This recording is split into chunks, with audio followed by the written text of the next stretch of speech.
on cherche à trouver une valeur approchée, bien sûr, avec une certaine exactitude, avec une certaine précision. On ne va pas prendre n'importe quelle valeur approchée. Donc, il y a plusieurs méthodes que nous allons étudier tout au long de ce chapitre, 4 ou 5 méthodes.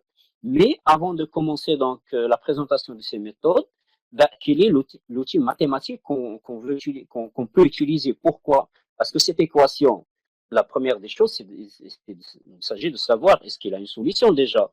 Parce que n'importe quelle équation n'a pas forcément une solution. Ou est-ce qu'il a une ou plusieurs solutions? Parce que euh, s'il a une solution ou s'il a plusieurs solutions, ça peut impacter les méthodes. Ben, l'outil mathématique indispensable ici, c'est l'outil que vous connaissez très bien, le théorème des valeurs intermédiaires. Que nous dit ce théorème? Ben, il nous dit pour une fonction f continue, soulignée continue, ben, bien sûr à valeur numérique dans R, et définie sur un intervalle AB, si f de A et f de B ont des signes contraires, le produit est négatif, ça veut dire si l'un est positif, l'autre est négatif, alors il existe au moins C tel que f de C égale à 0, c'est-à-dire C, c'est la solution de l'équation. Donc, c'est le théorème que vous connaissez très bien, le théorème des valeurs intermédiaires. Les conditions pour appliquer le théorème des valeurs intermédiaires, c'est la continuité de la fonction. Si la fonction n'est pas continue, on ne peut pas appliquer le théorème des valeurs intermédiaires. La deuxième condition, c'est une fonction qui est définie sur un intervalle. Ben, il se peut qu'il soit défini sur R, mais on considère un intervalle. D'accord? Et dans ce cas, si le produit des images f de A et f de B est négatif, ça veut dire que l'une des images est positive, l'autre est négative. Donc, dans ce cas, on dit qu'il existe au moins, notez bien, il existe C. Ici, ce n'est pas précisé qu'il existe exactement une solution C, parce qu'il y a toute la différence. Lorsque je dis il existe, ben, je suis sûr qu'il y a au moins une solution, mais je ne peux pas dire qu'il y a une seule seulement. Bon, il y a au moins une solution. Il se peut qu'il y ait plusieurs. Maintenant, solution, ça veut dire f de C égale à 0. Le deuxième outil mathématique, c'est l'existence d'un point fixe. C'est quoi un point fixe d'une fonction? Un point fixe d'une fonction, c'est une valeur x qui vérifie g de x égale à x.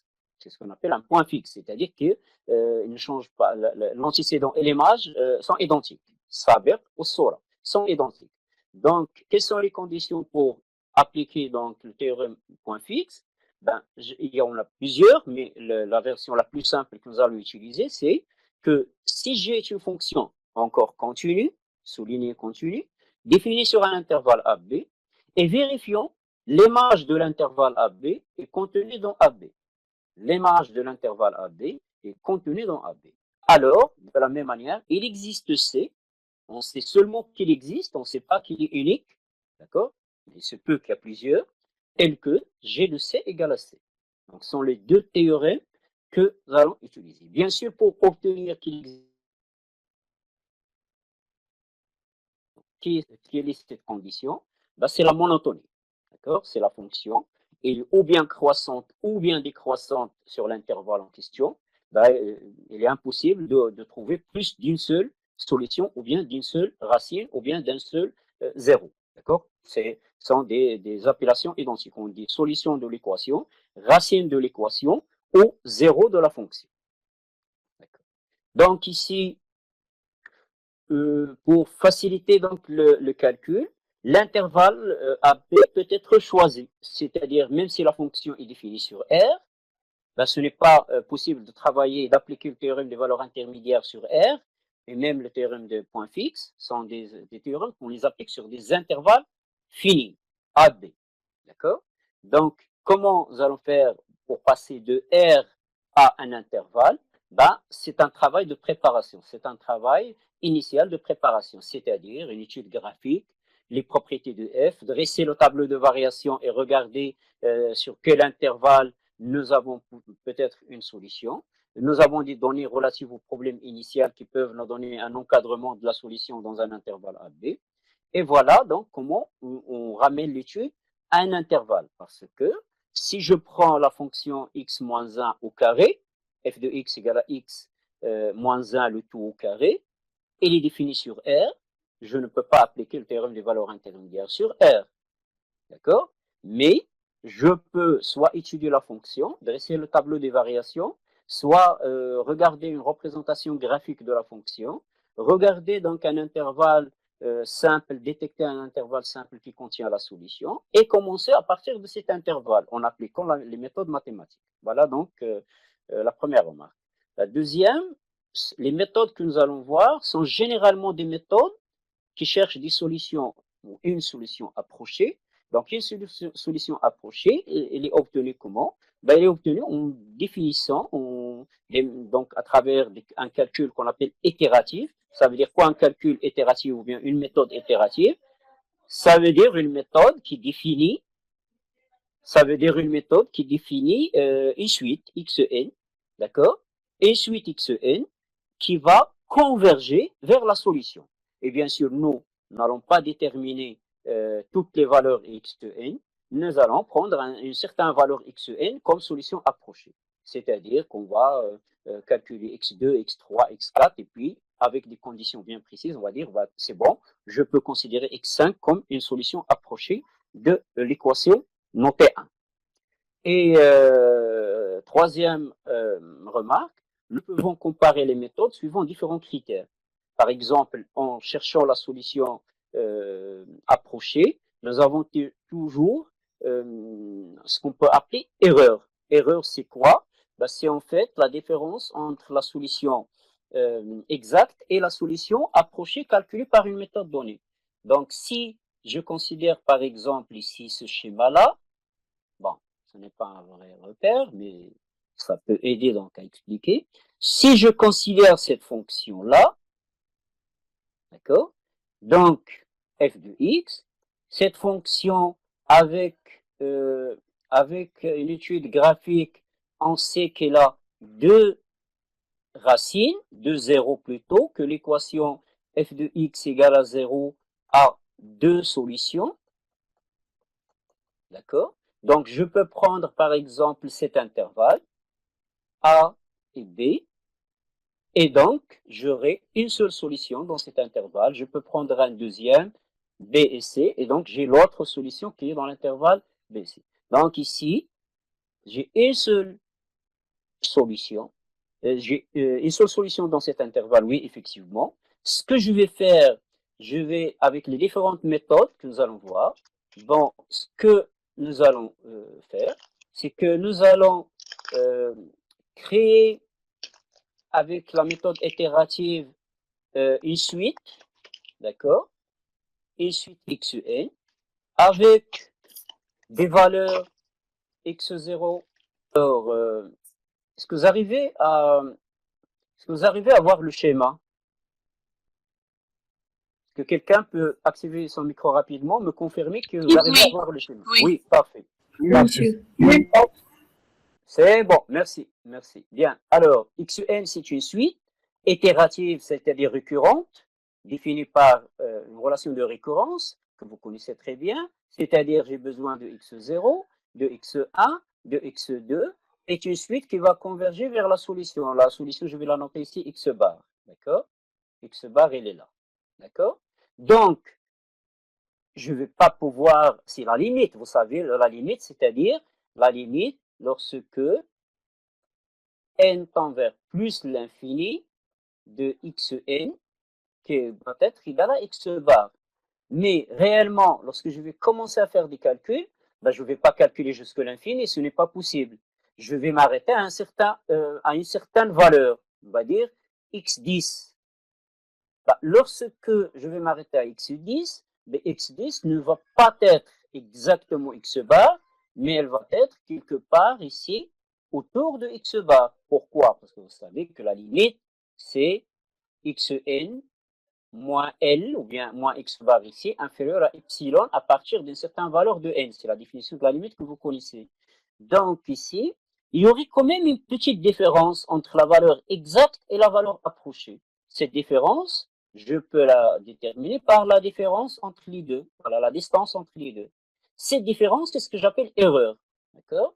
C'est-à-dire, en considérant une valeur approchée, c'est clair, je n'aurai pas la valeur exacte, j'aurai une valeur qui est très proche de la valeur exacte, mais qui n'est pas égale à la valeur exacte. Et c'est ce qu'on appelle l'erreur. Donc, je peux calculer, comparer les méthodes en comparant les erreurs. Par exemple, une méthode va me donner une valeur très proche de la solution, va être meilleure qu'une méthode qui va me donner une solution dont la différence ou la distance entre la solution exacte et la solution approchée est de 0,5 par exemple. Voilà donc par rapport à ces remarques. Donc c'est la situation comment il est décrite. Nous avons une fonction qui coupe l'axe des abscisses en plusieurs points. Ces points sont les solutions. Donc nous avons la localisation, elle est importante. Localiser donc la solution dans un intervalle, d'accord, pour pouvoir utiliser le théorème des valeurs intermédiaires. Et le théorème des valeurs intermédiaires nous dit que la fonction est continue, elle est continue sur l'intervalle A, B et C. Et je vous ai dit que s'il est monotone, ici, elle est décroissante, donc la solution est unique. On trouve ici une seule solution. La deuxième, elle est dans un autre intervalle qui ne nous intéresse pas maintenant. Ce qui nous intéresse ici, c'est l'intervalle AB. Et puis, la solution, elle est bien identifiée comme étant l'intersection de la courbe de la fonction avec l'axe des abscisses. Maintenant, la première méthode qui va nous permettre de trouver cette solution approchée, c'est la méthode dite la méthode de la dichotomie ou bien de la dissection. Dichotomie, c'est un terme qui veut dire que je vais couper en deux. La dissection, la même chose. D'accord? C'est un terme, ce sont deux termes qui veulent dire je vais couper en deux. Ben, je vais couper en deux quoi? Je vais couper en deux l'intervalle. D'accord? C'est là donc la question. Je vais couper l'intervalle. Ben, pourquoi? Parce que la solution, il est localisée dans un intervalle. Si je le coupe, en deux, ben, je vais dire, voilà, la solution, il est ou bien dans la première moitié ou bien dans la deuxième. D'accord? Donc voilà, je vais reprendre donc ce schéma. Bon, ce n'est pas très exact comme courbe, mais c'est pas grave. Bon, la racine, il est là. Donc si je commence à partir de AB, je vais couper donc l'intervalle en deux, c'est-à-dire je vais calculer C égale à A plus B sur 2. D'accord? C'est la moitié, c'est le point qui est, c'est le centre de la très exact, parce que si je prends vrai moyen, ça va être très proche. Bon, alors, je vais donc modifier ce point-là, d'accord? Je vais prendre B ici. Comme ça, on aura de l'espace pour pouvoir travailler.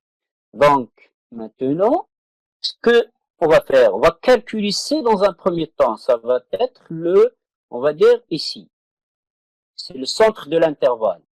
C égale à A plus B sur 2.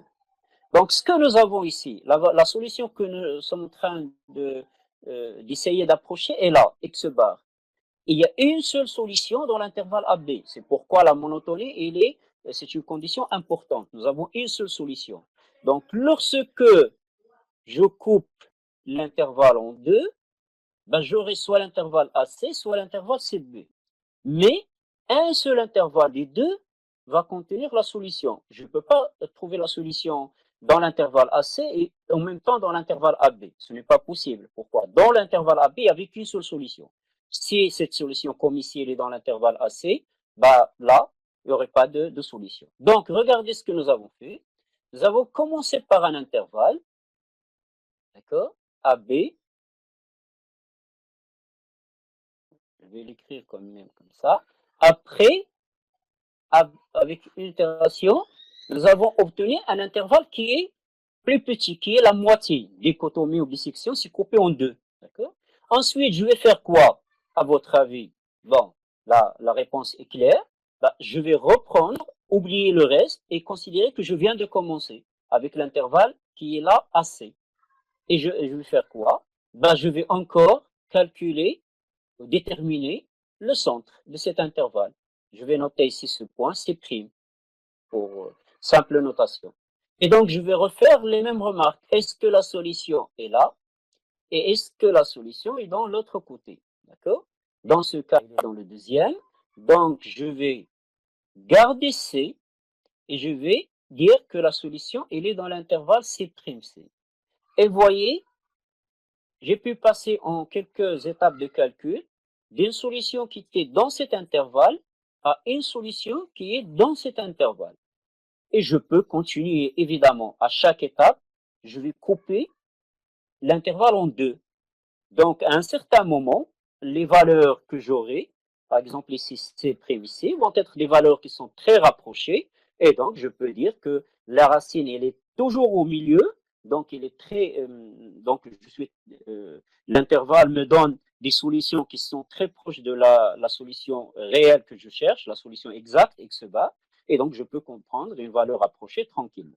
C'est là le principe de la méthode de dichotomie. Maintenant, ici, graphiquement, j'observe et donc je peux savoir dans quel intervalle la solution, donc il va rester dans quel intervalle. Par exemple, lorsque j'ai calculé C, ben, j'ai remarqué que là, que la solution, elle est là, donc il est dans le premier intervalle AC et non pas dans l'intervalle CB.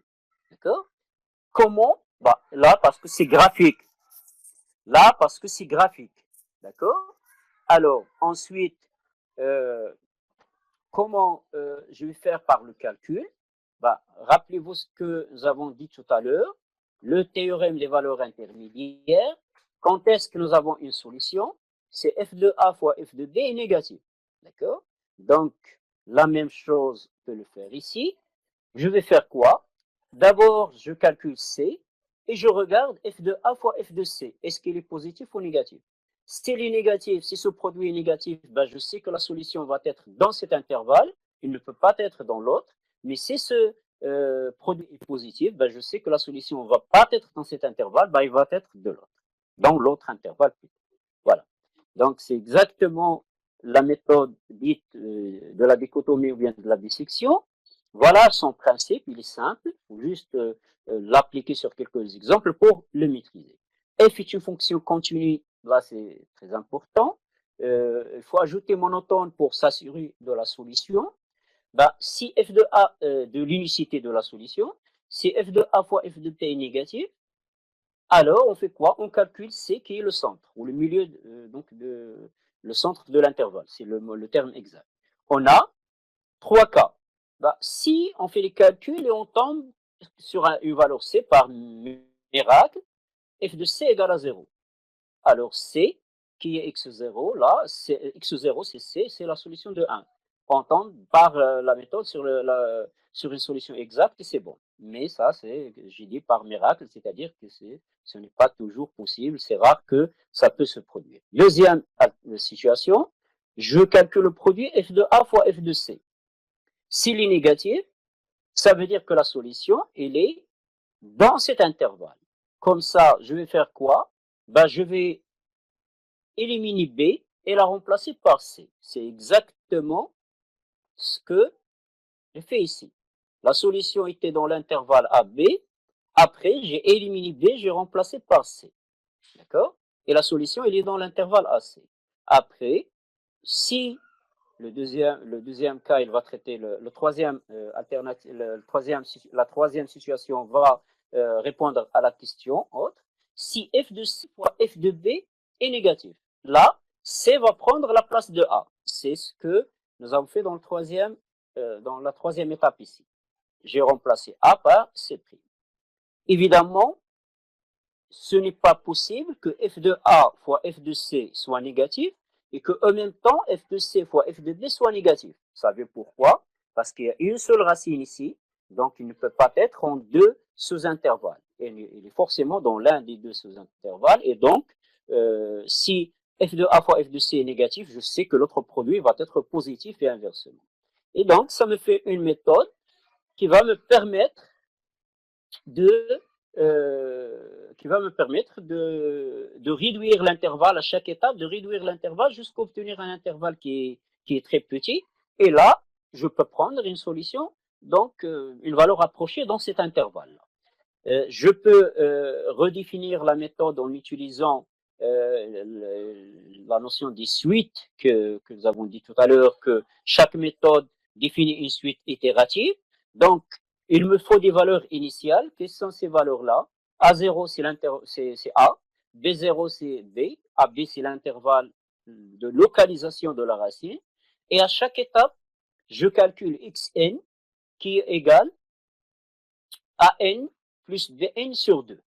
D'accord? C'est, à chaque étape, c'est le centre de l'intervalle. Donc, j'ai les trois cas. Si f de xn égale 0, bah, il n'y a plus de calcul à faire. Xn, c'est la solution que je cherche. C'est la solution exacte. Et donc, je vais arrêter les calculs. Si f de an fois f de xn est supérieur à 0, alors on pose an plus 1 égale à xn et bn plus 1 égale à bn. Ça veut dire quoi cette écriture? Le produit est positif, ça veut dire que entre an et xn, il n'y a aucune solution. Donc je vais faire quoi? An ne sert plus à rien parce que dans l'intervalle an xn, il n'y a pas de solution. Donc je vais éliminer la première moitié et je veux garder que la deuxième. Quelle est la deuxième moitié? C'est l'intervalle xn bn. Donc pour dire que je vais garder l'intervalle xn bn, ben, je vais dire que dans l'étape suivante, an plus 1 va prendre la valeur xn, je vais donner à an plus 1 la valeur xn, et bn va garder sa valeur. D'accord? Ça, c'est le produit est positif. Maintenant, si le produit est négatif, ça veut dire que la solution, elle est dans le premier sous-intervalle, la première moitié de l'intervalle, et dans ce cas, ce n'est pas an qui va changer de valeur, mais c'est bn. Donc, dans ce cas, je vais poser an plus 1 égale à an, c'est-à-dire il ne change pas de valeur, mais pn plus 1, elle va prendre la valeur xn, et donc je vais continuer à réduire. Quand est-ce que là, vous avez donc un calcul qui est itératif, c'est-à-dire j'ai A0, B0, je peux calculer X0, je vais faire la vérification, après je vais revenir pour bon, alors, j'ai A0, B0, je vais calculer X0 et je vais vérifier 1, 2 ou 3. Je n'aurai pas les trois en même temps, j'aurai seulement une possibilité parmi ces trois. Si c'est la première, c'est bon, j'ai ma solution, donc le calcul va être arrêté à ce niveau. Ben, sinon, si je suis dans le deuxième cas, ben, je vais donner de nouvelles valeurs pour AN plus 1 et BN plus 1, qui va être A1 et B1. Et je vais faire quoi? Je vais revenir ici et je vais calculer x1 cette fois et non pas x0. x1 qui est égal à 1 plus b1 sur 2 et je refais ces calculs. C'est ce qu'on appelle un calcul itératif en boucle.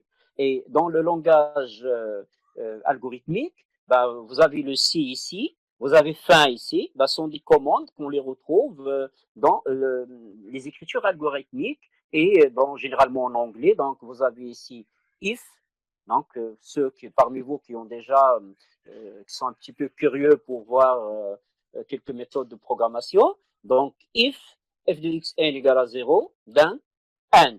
D'accord? Vous trouvez souvent ici and, c'est-à-dire qu'il n'y a plus de calcul à faire, nous arrivons au bout du calcul.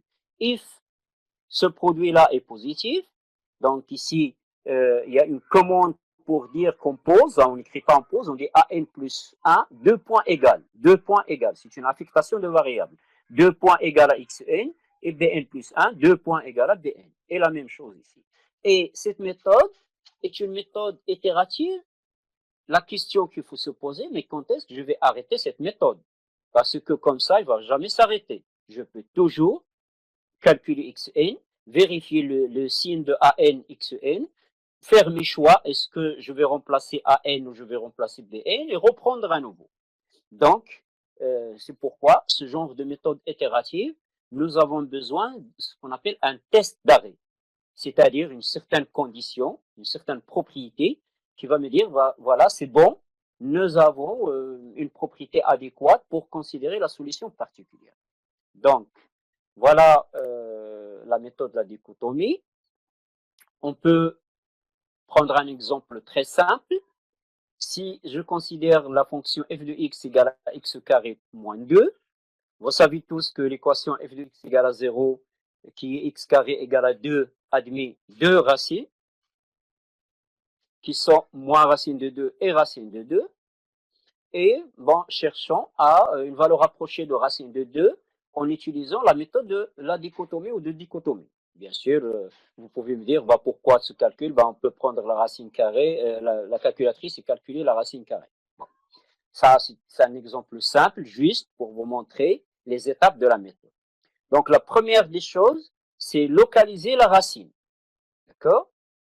C'est localiser la racine. Donc là, c'est quelque chose d'important.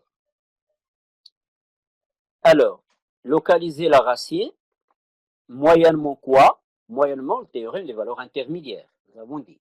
Donc, ça suppose qu'on doit rapidement dresser le tableau de variation de cette fonction ou bien observer la courbe de cette fonction pour pouvoir. Donc, nous avons par exemple ici f de 2, f de 0 égale à moins 2, on le sait directement à partir de la formule. F de 3 qui égale à 9 moins 2, c'est 7. Donc, f de x égale à 0 admet une solution. Lorsque j'ai dit admet une solution, figurez-vous, et n'oubliez jamais ça. Admet une solution, ça ne veut pas dire une seule. Admet une solution, ça veut dire qu'il y a au moins une, mais il se peut qu'il y a plusieurs. Donc, lorsque je veux dire qu'elle admet une seule solution, je vais dire admet une seule solution, bien une solution unique. المعادلة تقبل حل والمعادلة تقبل حل وحيد. Il ne s'agit pas de mélanger ces deux notions. Lorsque je dis admet une solution, ça ne veut pas dire une seule solution. Ça peut être plusieurs, mais minimum, il y a une solution. Donc, admet une solution dans l'intervalle 0,1. Donc, comme ça, nous avons la localisation. Maintenant, est-ce que la fonction est monotone? Pour dire qu'il y a une seule racine. Ici, la dérivée, c'est 2x. Donc, la fonction, la dérivée est positive sur R+, sur 0,3 en particulier. Et donc, c'est une fonction monotone. Donc, oui, elle admet une seule solution. D'accord? Voilà. Donc, les deux étapes pour appliquer le théorème des valeurs intermédiaires. La continuité, f de a fois f de b négatif. C'est le cas ici entre f0 et 3. Et puis, la monotonie. Donc, pour obtenir une seule solution. La première étape, qui est l'étape d'initialisation, voilà, A0 prend la première valeur de l'intervalle 0, B0 prend la valeur 3, et je calcule x0 qui est le centre de l'intervalle. Évidemment, 0 plus 3 sur 2, c'est 1,5. Donc maintenant, j'ai quoi? J'ai trois valeurs, 0, 3, c'est l'intervalle initial, et le centre qui est 1,5. Je vais faire quoi? Je vais calculer le produit F0 fois F de 1,5. Et je vais regarder s'il est positif ou s'il est négatif. Je vais appliquer donc le premier choix. Donc ici, F de 1,5, je fais le calcul.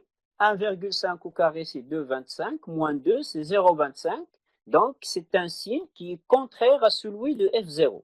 F0 était égal à moins 2. F de 1,5 est positif.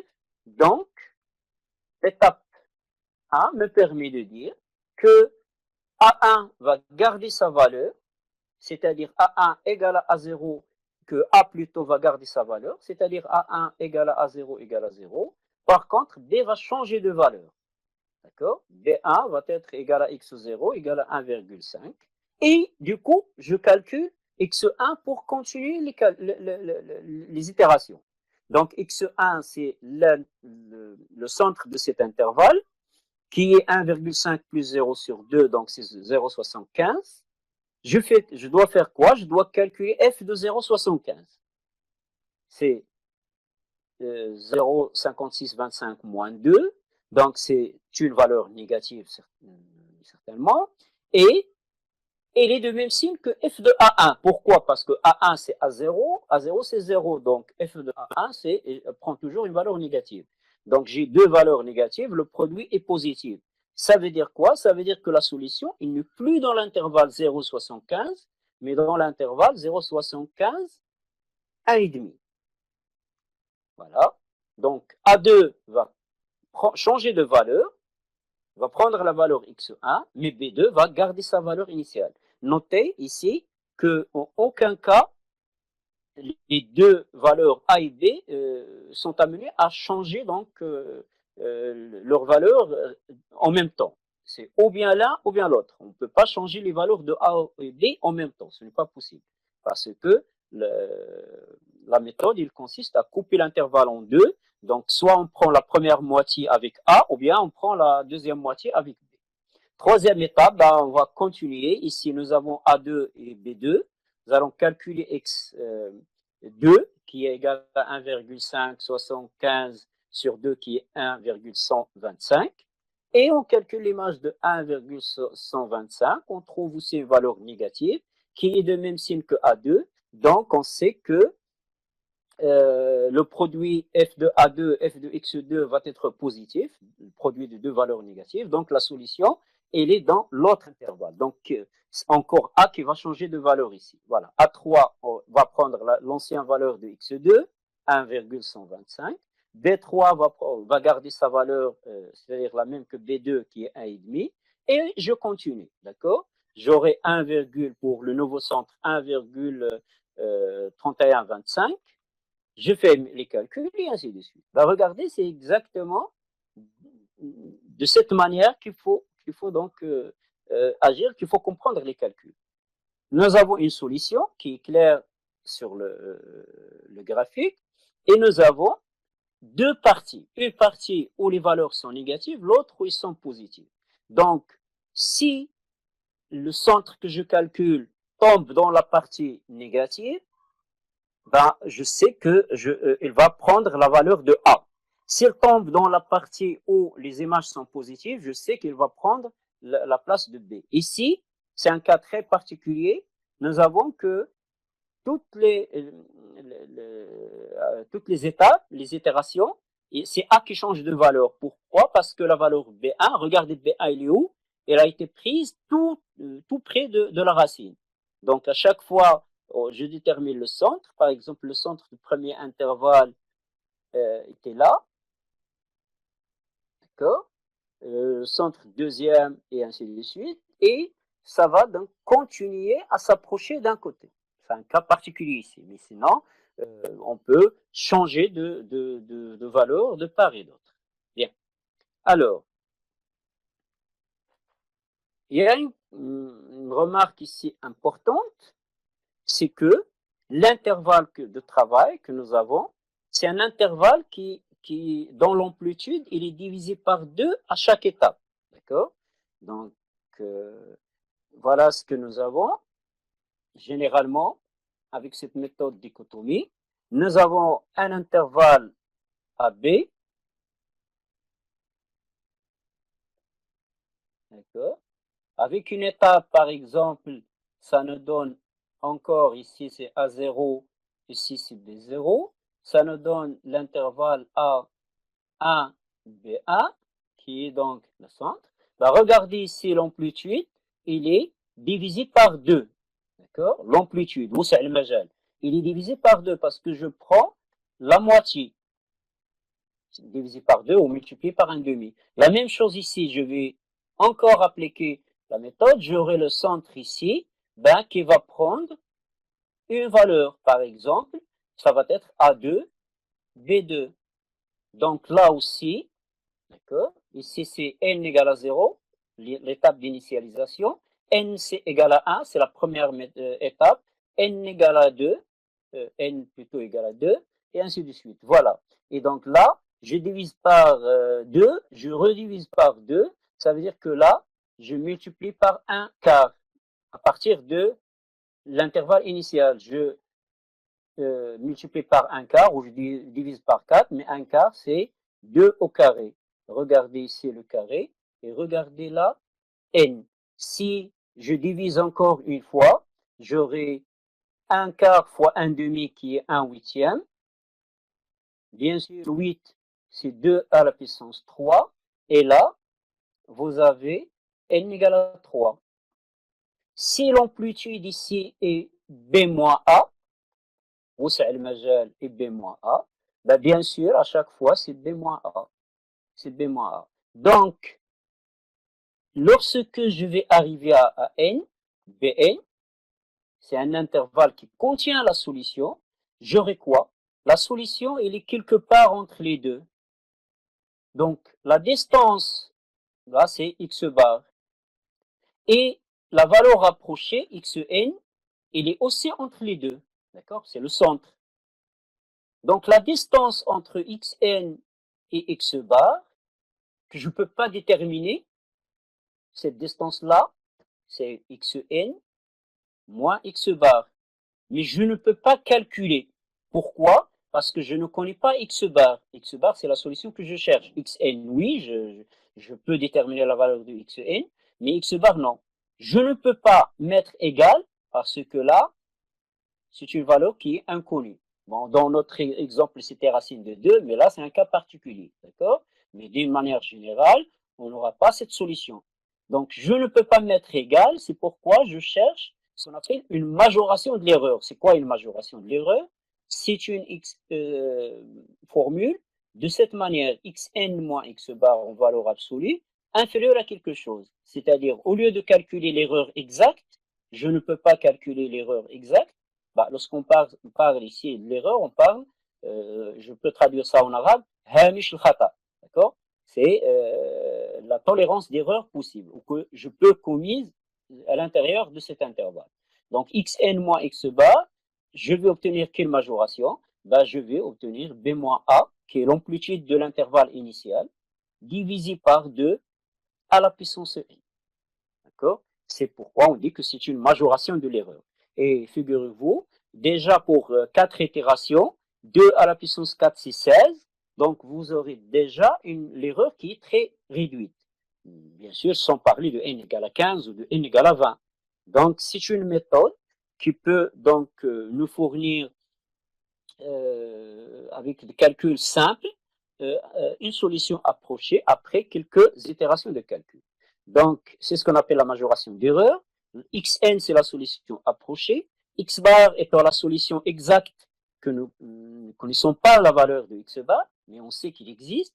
Ben, à chaque étape, lorsque on applique une itération, ben, c'est 1 sur 2 à la puissance n. Il est inférieur ou égal. Ce n'est pas exactement égal. Il est inférieur ou égal. Mais ça nous donne une information, d'accord, entre inférieur ou égal à 1 sur 2n b moins a.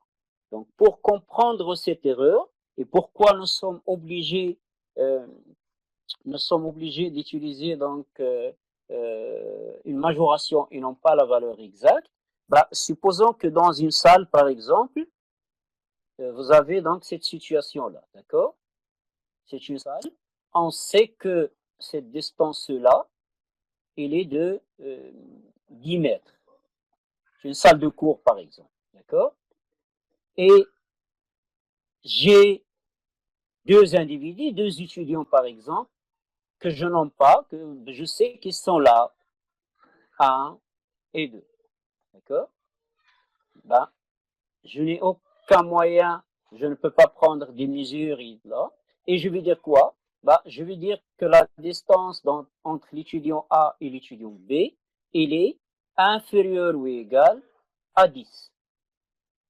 D'accord? Pourquoi? Ben, il se peut que celui-là va changer de place, il va venir là, celui-là peut changer de place et venir ici. Donc, j'ai pas vraiment beaucoup d'informations sur cette distance entre les deux, mais je sais que l'un d'eux ne va pas quitter cette salle. Donc, du moment qu'il est dans cette salle, ben, j'ai une distance qui est exacte, qui est connue, qui est déterminée, c'est 10. Donc, voilà, je fais une majoration et je dis que la distance entre l'étudiant A et l'étudiant B est inférieure ou égale à 10. Il se peut que cette distance soit égale à 0,1, qui sont assis l'un à côté de l'autre. D'accord? Mais pour être sûr, je vais lancer une majoration comme ça, même si l'un change de place, ça fait rien, et seront toujours, la distance entre les deux va être toujours inférieure à 10 dessus. Donc ici, on peut utiliser, nous allons voir ça dans les exercices, nous pouvons utiliser cette formule pour déterminer à l'avance combien je dois faire d'étapes de calcul pour obtenir cette majoration d'erreur égale à une valeur donnée, par exemple 10 moins 5 ou 10 moins 10, d'accord? Qui est on parle ici de précision. À titre d'exemple, pour obtenir une précision de 10, une précision à 10 moins 2, c'est-à-dire l'erreur, la différence entre les deux, il est de l'ordre de 0,01, bah, il faudrait au moins 8 itérations. Je dois refaire le calcul précédent 8 fois. La méthode de dichotomie converge toujours, c'est-à-dire j'applique la méthode correctement, ben voilà, il n'y a pas de problème, je sais qu'à un certain niveau, je vais obtenir la réponse à ma question. Mais la convergence est linéaire, c'est-à-dire que parfois, je serai amené à faire beaucoup de calculs pour obtenir une solution approchée qui est acceptable. D'accord? Pourquoi? Parce que l'erreur, à chaque fois, elle est divisée seulement par 2. D'accord? Et ça va demander un grand nombre d'itérations. Bien. Alors, voilà la première méthode. La deuxième méthode, c'est une méthode qui est un peu semblable, avec une petite variante, c'est la méthode dite de Lagrange. La méthode de Lagrange, il ne coupe pas l'intervalle en deux, mais il utilise une autre approche qui est un petit peu donc similaire.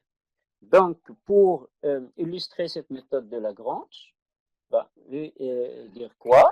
Bah, cette méthode de Lagrange, bah, elle traite toujours la même situation. J'ai un repère, d'accord? J'ai une fonction continue sur un intervalle AB et montant sur ce même intervalle pour dire euh, que nous aurons une solution unique dans cet intervalle. Donc, comment est appliquée cette méthode? Donc, en commençant par l'intervalle AB, disons que A est là,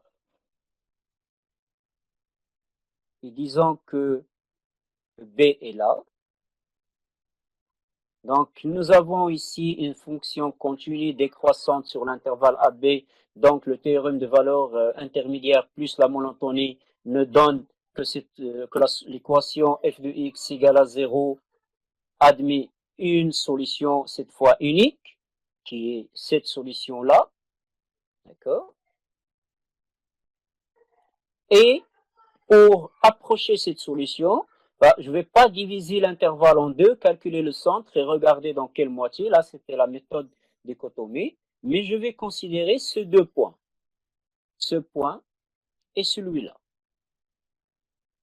Ce point et celui-là sont les points de coordonnées A, f de A. Et le point de coordonnées B, f de B. D'accord? Bah, je peux noter ici le point A si vous souhaitez et le point B. Et je vais faire quoi? Je vais tracer, bon, je ne sais pas si je vais réussir à le tracer, mais vous allez comprendre que je vais tracer la droite AB. La droite AB, il coupe l'axe des abscisses sur un point ici. D'accord? Donc, je vais faire quoi? Je trace la séquence, la droite qui passe par AB. Je vais regarder ce point-là, on va dire qu'il est d'abscisse C, et est d'ordonnée 0, on le sait, d'accord, parce qu'il est sur l'axe des abscisses. Et puis, je vais vérifier quoi? Je vais vérifier est-ce que la solution est dans AC ou est-ce qu'il est dans CB. Ici, c'est clair qu'il est dans AC, donc A va garder sa valeur, et B va changer de valeur et va prendre la valeur C. Et je vais refaire les mêmes calculs. Alors, la deuxième étape, la deuxième itération, je vais la représenter ici avec une couleur différente. Donc, j'ai ici C, F de C. Je vais tracer à nouveau la droite, la séquence qui passe par les deux points qui sont A et C. Cette droite, il coupe l'axe des abscisses ici en un point d'abscisse C' et d'ordonnée 0 parce qu'elle est sur l'axe des abscisses. Et je vais regarder encore une fois, est-ce que f de A fois f de C' est positif ou négatif? Ici, vu que graphiquement, je peux observer là que la solution elle est entre A et C, ben je sais que c'est A qui va garder sa valeur et c'est encore C, B qui va changer de valeur. Et donc, je continue. Je ne vais pas faire ce travail d'une manière graphique parce que c'est un travail qui n'est pas exact. Et nous, même s'il s'agit d'un cours d'analyse numérique, c'est un cours qui demande des méthodes mathématiques. Rappelez-vous ce que j'ai dit durant la première séance. C'est un cours d'analyse numérique, il y a beaucoup de calculs, oui, mais la logique mathématique, les propriétés mathématiques doivent être respectées. Mais on sera amené à démontrer quelques résultats, à justifier quelques calculs, quelques majorations. Donc, il ne s'agit pas seulement de faire que des calculs. Hein, ce n'est pas un cours de calcul, c'est un cours de mathématiques, analyse numérique. Donc, il faut faire très attention. Donc, ici, il faut trouver la méthode mathématique qui va me permettre de déterminer C. D'accord? C'est l'intersection de la droite AB avec l'axe des abscisses. Est-ce que l'un parmi vous a une idée?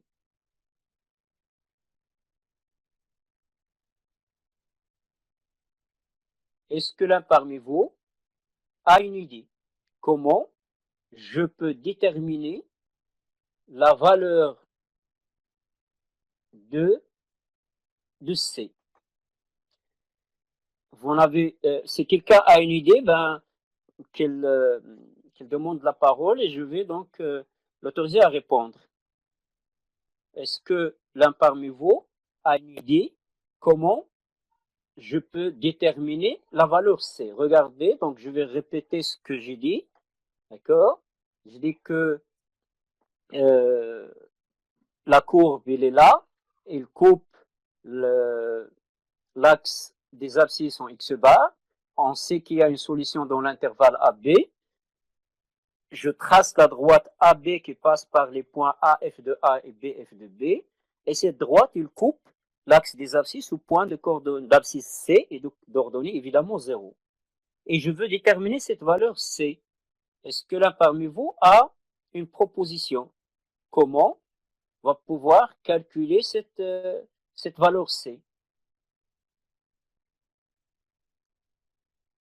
Ça ne demande rien de particulier que vos cours de géométrie du lycée.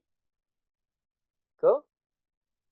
Vous n'allez pas utiliser de nouveautés, vous allez utiliser seulement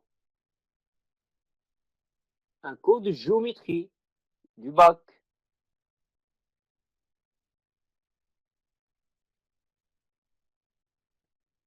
Personne n'a d'idée? Non, monsieur.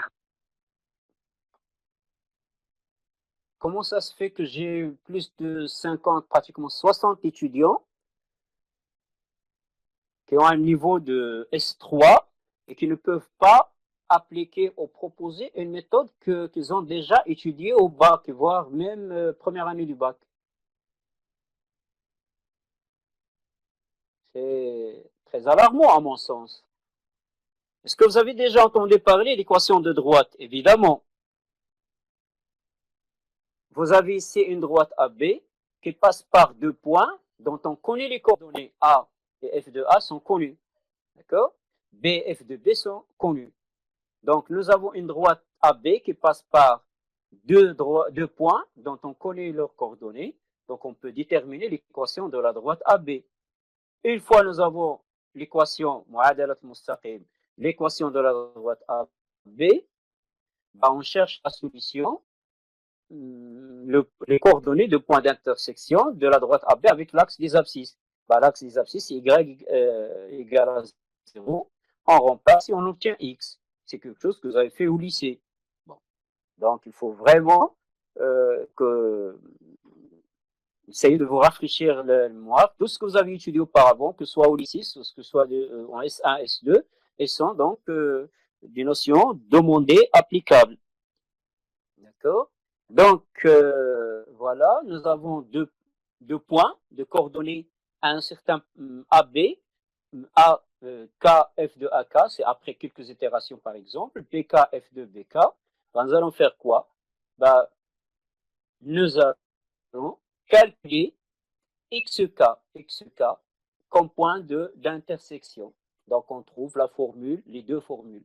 D'accord? Je détermine l'équation de la droite AB. Je mets dans cette équation y égale à 0. Ben, je vais retrouver exactement cette formule-là. Xk égale à AK moins ce rapport. Ou bien, je peux remettre au même dénominateur ici et obtenir cette formule qui est un peu particulière. Regardez, vous avez ici AK f de BK. Vous avez moins BK f de AK, c'est alterné, sur f de BK moins f de AK. À chaque étape, tout à l'heure, c'était xk égale ou xn égale à an plus bn sur 2. Ici, xk va prendre une autre valeur. Bon, nous allons commencer par A0 et B0. Ça, c'est la première étape, c'est l'initialisation. Nous allons commencer par calculer x0, qui va être A0 fois f de B0 moins B0 fois f de A0 sur f de B0 moins f de A0. Et puis, on va faire quoi? Comme tout à l'heure, nous aurons des vérifications.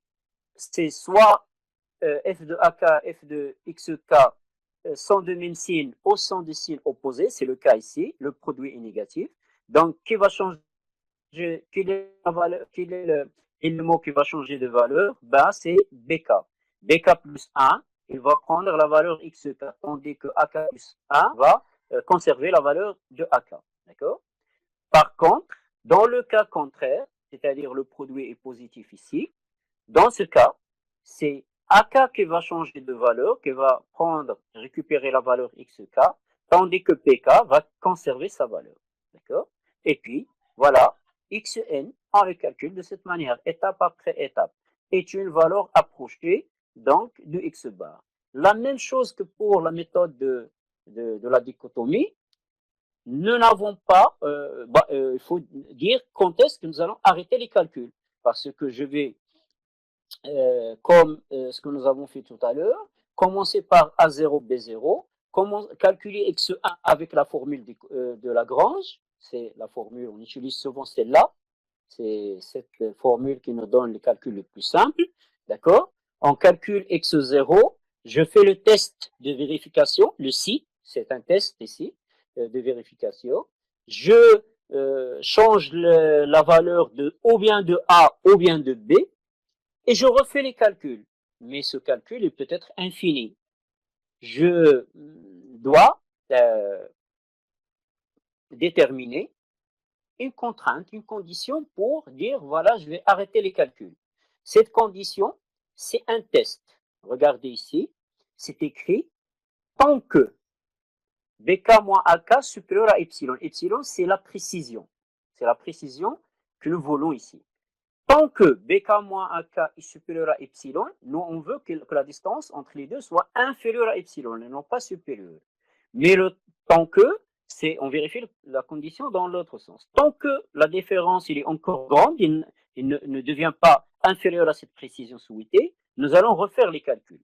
Donc ici, le tant que, je peux le traduire en arabe, madame. D'accord? Ce n'est pas une condition si, parce que si fait deux alternatives. Je vais dire si vous avez deux réponses positives, oui ou non. Si oui, je vais appliquer la formule, sinon je vais appliquer la deuxième formule. C'est une condition simple, c'est un test simple avec deux résultats. Le temps que ici, c'est une condition de type boucle, c'est-à-dire il faut faire autant de calculs que c'est nécessaire. Non, j'ai dit que je peux traduire ça en arabe madama, et madama veut dire qu'il n'y a pas un nombre d'itérations. Ce n'est pas 4 fois, ce n'est pas 5 fois. Tant que cette différence est supérieure à epsilon, je dois encore refaire les calculs jusqu'à trouver cette précision. Donc, pour schématiser encore ce cas, donc je peux dire que voilà la situation. Je commence par A0, plutôt ici A0, B0, et je Monsieur, vais l'écran faire n'est pas quoi? partagé.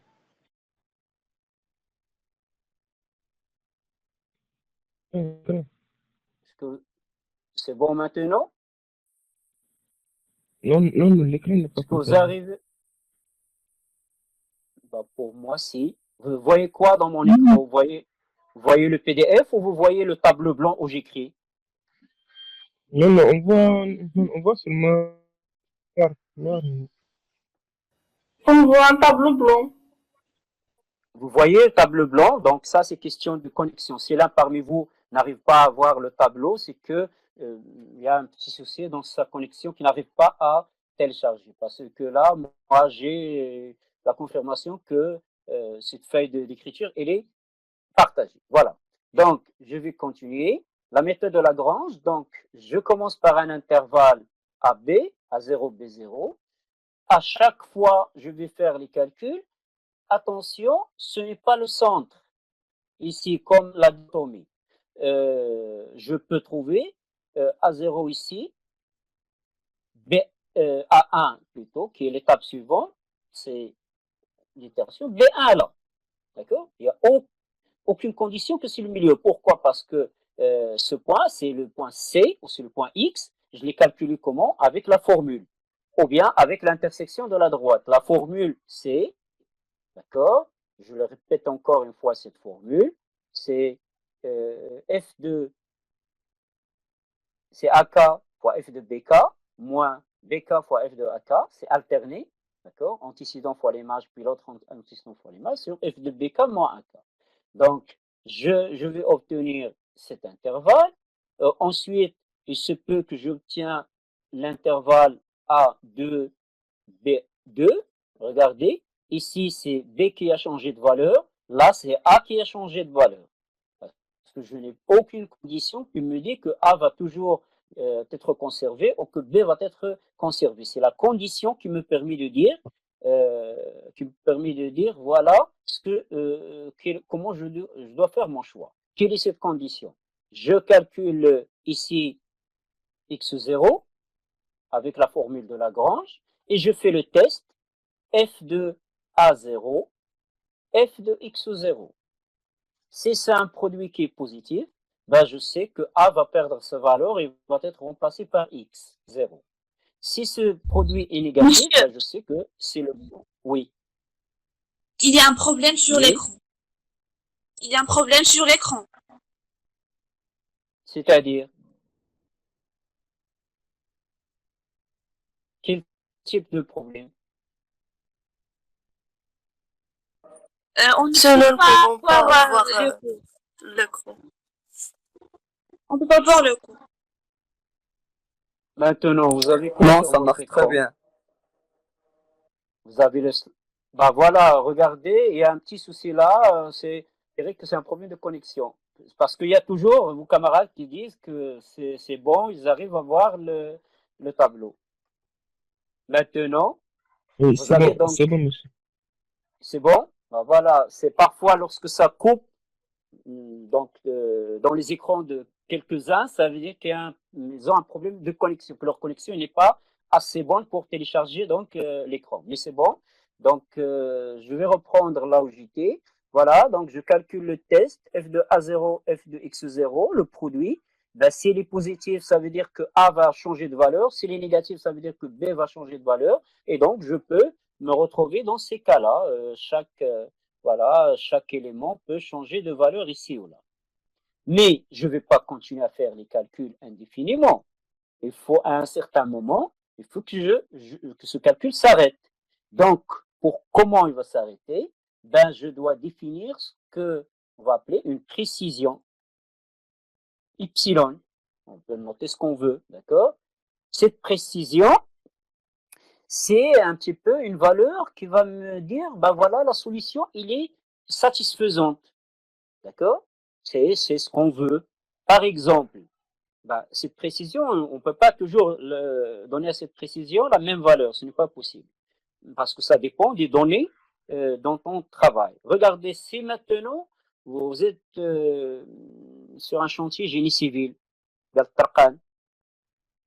précision, elle peut être acceptée avec des dizaines de centimètres. Si la différence est 2 centimètres, 3 centimètres, 5 centimètres, bah, ça fait rien. Ça fait une route d'une certaine longueur, donc ça fait rien. Mais si au contraire, vous êtes dans un labo d'électronique, est-ce qu'une précision comme ça d'un centimètre est acceptable? Évidemment, non. Non. Hein, voilà, vous êtes dans un labo d'électronique, vous êtes sur les micro-millimètres, sinon les nanomillimètres et autres. Donc la précision doit être encore la valeur doit être très petite. Donc c'est pourquoi ici, on dit qu'on va déterminer une précision. C'est la précision que nous souhaitons obtenir. Et donc on fait quoi? Si la différence entre AN et Bn est supérieur à epsilon, je dois refaire les calculs. C'est ce qu'on appelle boucle de calcul. Voilà, je peux schématiser ça comme ça. D'accord? Je passe par le test. Est-ce que Bn moins An est supérieur à epsilon ou il devient inférieur? Tant qu'il est supérieur, bon, j'ai utilisé le rouge, normalement il fallait inverser, c'est pas grave. Donc c'est que oui, je dois continuer à reprendre ce chemin, d'accord? Tant que, hein, j'ai traduit ça par la main, d'accord? C'est-à-dire tant que cette condition, cette différence est supérieure à epsilon, c'est que j'ai pas de barrière ici. Je vais passer ici à un B1 et je vais retester encore une fois. Je trouve la même chose, c'est-à-dire B, bon ici, je peux noter 0 pour que ce soit clair à tout le monde. Ensuite ici B1 moins A1 encore supérieur à epsilon, je n'ai pas de barrière, je vais continuer parce que j'ai une condition ici qui est tant que. En anglais, l'algorithme qui est généralement rédigé en anglais, on dit ici while. D'accord? Ce n'est pas if. Nous avons dit tout à l'heure if, si, c'est une condition qui a que deux possibilités, soit oui, soit non. Et ça s'arrête. Hein. Je fais la vérification une seule fois. Le temps que, le while, c'est quelque chose qui se fait en boucle. Si maintenant, je viens, la troisième étape, maintenant, je fais l'évaluation de B2 moins A2 et au lieu que ce soit supérieur à epsilon, je trouve que c'est inférieur à epsilon. C'est-à-dire quoi? Là, j'arrive à la précision souhaitée. B2 moins A2 est inférieur à epsilon. Donc ici, est-ce que je vais continuer? Non. Ça y est, objectif atteint. Donc, je vais arrêter le processus de calcul à ce niveau et dire que la racine, il est dans cet intervalle.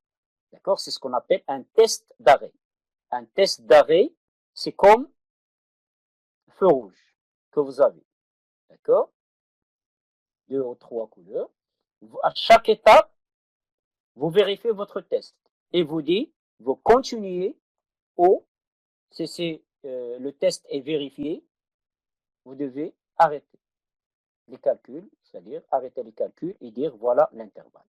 Donc, c'est ce qu'on appelle test d'arrêt, d'accord? Test d'arrêt qui nous permet de vérifier cette précision à chaque fois. Voilà. Donc, je reviens sur le PDF.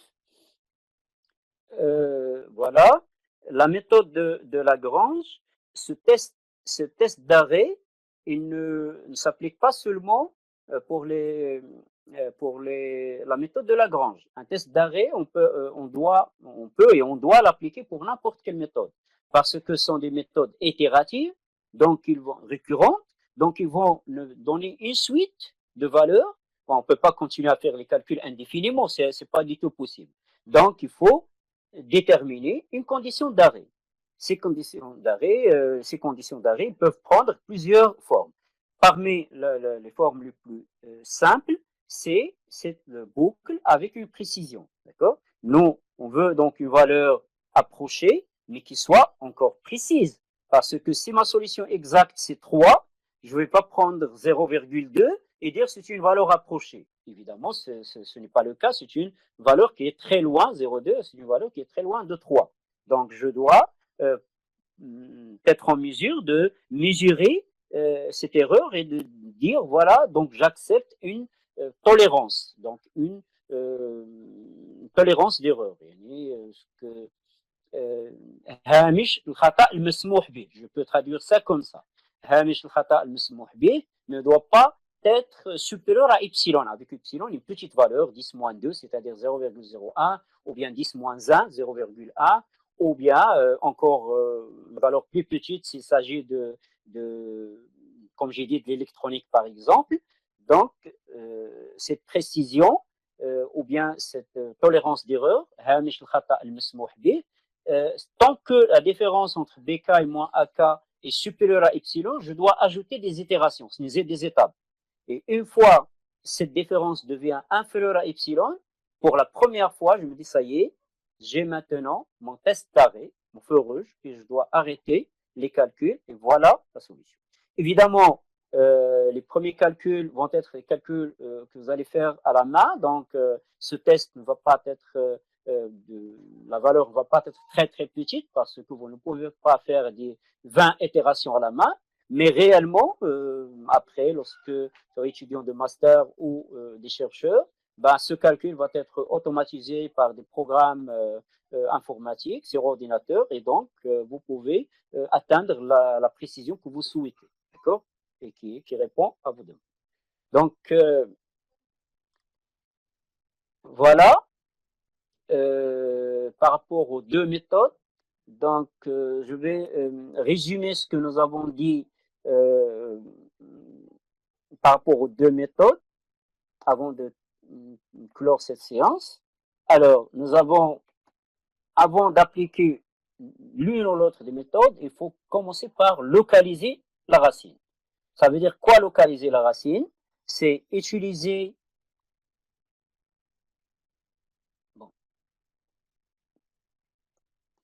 localiser la racine. Ça veut dire quoi? Utiliser théorème des valeurs intermédiaires plus la monotonie. La fonction doit être ou bien croissante ou bien décroissante sur un intervalle AB. Quel est l'objectif de cette localisation? C'est de dire qu'il y a une seule solution, une solution unique. D'accord? X bar dans l'intervalle AB. Il se peut que l'équation, nous sommes en train de parler de l'équation f de x égale à 0. Il se peut que l'équation admet plusieurs racines sur R, mais la localisation a pour objectif de déterminer une seule solution sur un intervalle bien précis. Je vous ai dit tout à l'heure que parmi les méthodes que nous pouvons utiliser ici, c'est l'étude de la fonction. Je fais l'étude de la fonction, je dresse le tableau des variations. Une fois que j'ai un tableau de variation, la fonction croissante, décroissante, je regarde les valeurs que j'ai au bord de chaque intervalle et puis je repère f de A fois f de B doit être négatif. Et voilà. Donc, c'est ce que on appelle donc localisation de la racine. Donc, ça veut dire quoi? Donc, c'est une condition normalement qui devrait être ici, avant. La conclusion, c'est une seule racine dans cet intervalle. Alors, les méthodes sont identiques, mais avec des détails près.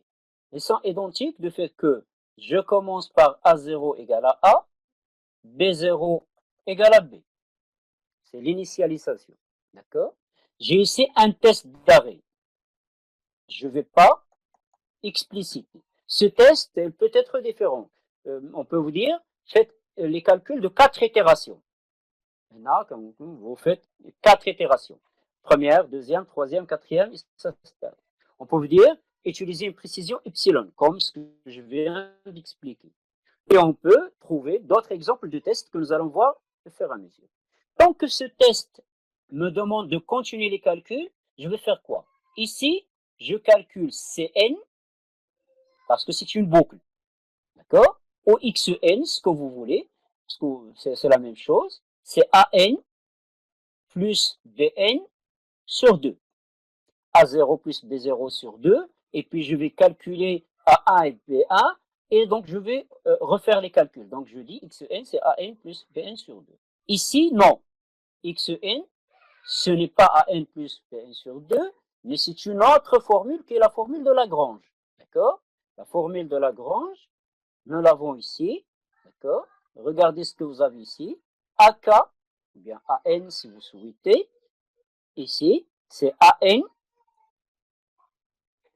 Bon, c'est là, AN, F de BN, moins BN, F de AN. Sur F de BN, moins F de AN. Comment nous avons obtenu cette formule? Ben, nous avons dit l'intersection de la droite avec l'axe des abscisses.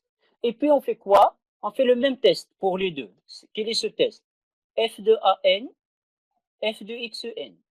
Est-ce qu'il est positif ou est-ce qu'il est négatif? D'accord? S'il est positif, c'est AN qui va changer de valeur. Donc AN, 2 points égales, je vais écrire pour dire qu'il va changer de valeur AN plus 1, 2 points égales à XN. S'il est positif. S'il est négatif, AN plus 1 est égal à, c'est PN plus 1 plutôt, qui va changer de valeur, est égal à XN. Pareil ici, c'est les mêmes conditions. Et je continue jusqu'à que le test se réalise, le test d'arrêt se réalise. D'accord? Une fois le test est réalisé, j'ai fait quoi? Ben, j'ai trouvé AN, XN, AN, BN, d'accord? Un petit intervalle ici, AN, BN, qui contient la solution. Maintenant, comme la distance ici, elle est très petite, nous avons dit que les précisions qu'on prend d'habitude, c'est 0,01, c'est 0,1, même plus, d'accord? Comme cette distance est très petite, ben, je peux toujours prendre n'importe quelle valeur entre AN et BN, ben, elle va être une bonne valeur approchée de X bar. Ben, généralement, on prend quoi? On prend AN plus BN sur 2, d'accord? C'est la solution approchée.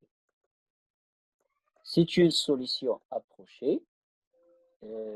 Voilà. C'est une solution approchée. Mais il faut ajouter une chose. À epsilon trait. Avec une précision epsilon. Parce que tout à l'heure, nous avons calculé racine de 2. Nous avons développé les calculs. Nous avons trouvé au début, c'est des intervalles entre 0 et 3. Ensuite, entre 0 et 1,5. Ensuite, c'est entre 0,75 et 1,5 et ainsi de suite. Mais vous savez que la valeur approchée de racine carrée, c'est 1,4, bon, 1 peut-être, 1,41 si vous utilisez votre calculatrice. Donc, nous allons pouvoir, si on continue à utiliser donc la méthode, nous allons pouvoir nous rapprocher davantage de cette valeur.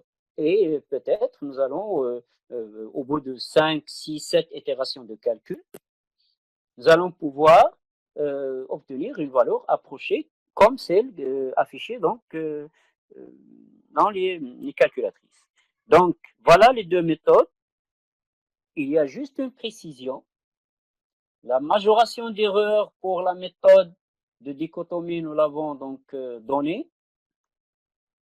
Inférieur ou égal à B moins A sur 2 à la puissance n. À chaque itération, l'intervalle est divisé par 2. Attention, c'est une formule qui est propre à la méthode. Ben, il n'y a pas de barre ici. C'est xn moins x bar.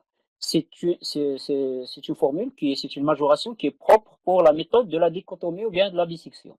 Ici, nous n'avons pas de formule. Faites très attention à ça. Pourquoi? Parce que dans la méthode de la dichotomie, on sait qu'on divise l'intervalle par 2.